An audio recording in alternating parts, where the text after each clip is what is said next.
Hey everyone, it's Lindsay, and I'm here today to share with you how to make this cute set of birthday cards. I'm also going to be using the brand new stitched box die from Craftin Divas, and I'm going to show you how I put that together.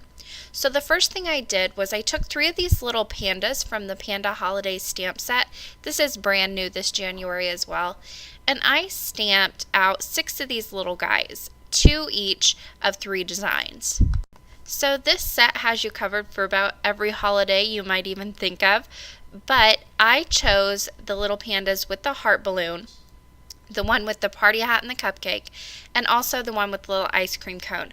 I'm going to make birthday cards, so I went ahead and chose things that kind of coordinated with that.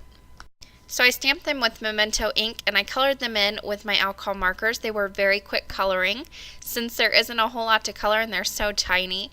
And now I'm just going to fussy cut these out. If you have an electronic cutting machine, Craftin Divas has the SVG cutting files. I don't have one, so I just hand cut mine. And then I'm going to go ahead and stick this brand new stitched box die. This is new this January as well. And I'm going to run it through my Big Shot with craft paper. And I'm going to run it through twice. I'm making 2 cards here.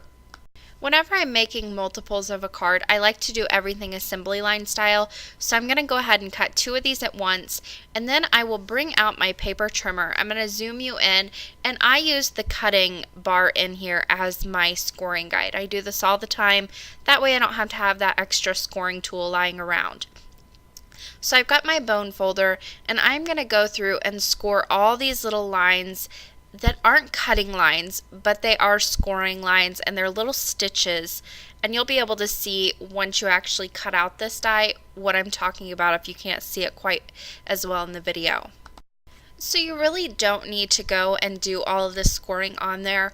I like to do it just because it helps me fold the box a little bit better, and it gives my lines that I'm going to fold down more of a sharper crease to them, and I just like that look. But if you're in a hurry, you can always skip this step.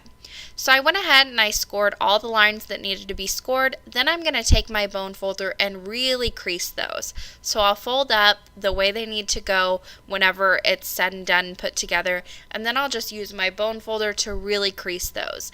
Now I'll put on adhesive in a moment. I didn't want to put my boxes together quite yet, so I'll just show you how it looks right when I fold this up. And there you can see once I fold those 2 little flaps down in front, I've got a perfect little box ready to be filled up with anything you want.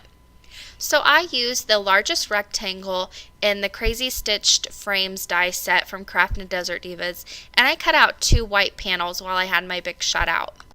Now I'm going to be stamping the same exact sentiment on both panels, and I'm using the Wishful Thoughts stamp set to stamp Sending Birthday Wishes. Now I'm using my Misty to do my stamping. You can always do this by hand, but I'm using my Misty just so both panels are exactly the same, and so I can go ahead and give it a double stamping just to make sure that my sentiments are really nice and dark black. These are going to be very clean and simple cards. So whenever I go to stamp my sentiment, I need it to be really bold, and also I don't need any mistakes on it. So once I had my sentiment stamped on, it was time to get these cards put together. So I'm going to start by putting the box together. Now on each of those little flaps that are going to fold into inside of the box, I'm just putting down this very, very thin, it's about 1/8 of an inch wide adhesive tearaway tape, and I'm just going to remove the backing paper off of that. Then I can go ahead and I can fold up that other side of the box on top and lay that right on down, give it a good press with my fingers, and it will be stuck together. Now you could use liquid adhesive on this and then go ahead and throw on an acrylic block until it sets up. I just like the quickness of the paper tape, so that's what I use. Now on the back of each box, I'm going to put some fun foam and double-sided adhesive, and I'm going to pop that up right in the top half of those panels inside that stitched line. I'll do the same thing on the other box, and then I also came back in with a little bit of foam tape and double-sided adhesive, and I just stuck down those flaps on the front of the box. Here you can see I'm doing that there. You can leave these up. I just found that they were covering up my little pandas once I started tucking them in. So I went ahead and removed the pandas and just stuck those down, and it all worked out much better.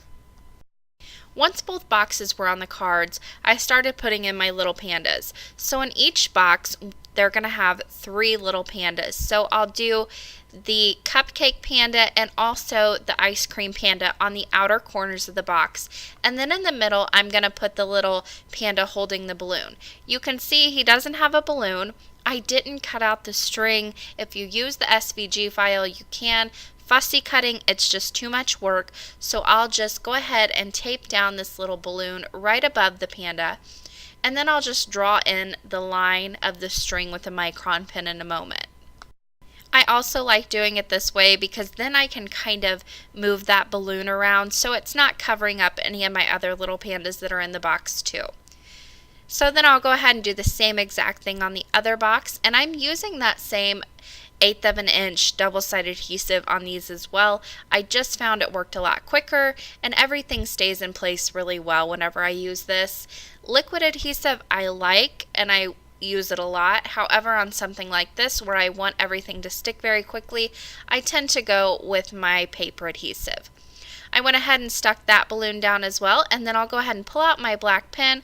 I'll draw the little line back to the balloon, and there he is connected to his little balloon again, so it doesn't look so weird that there's just a balloon floating in space above the little box.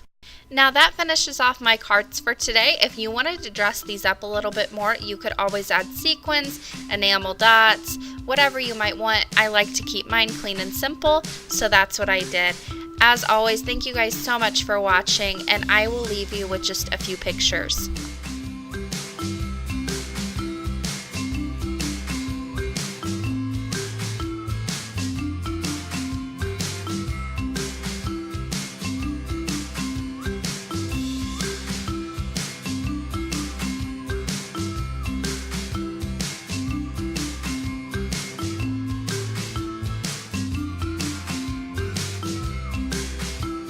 For more information and the supply list, you can head to my blog. I will leave that link in the description box below. Thank you guys so much for watching today, and happy crafting.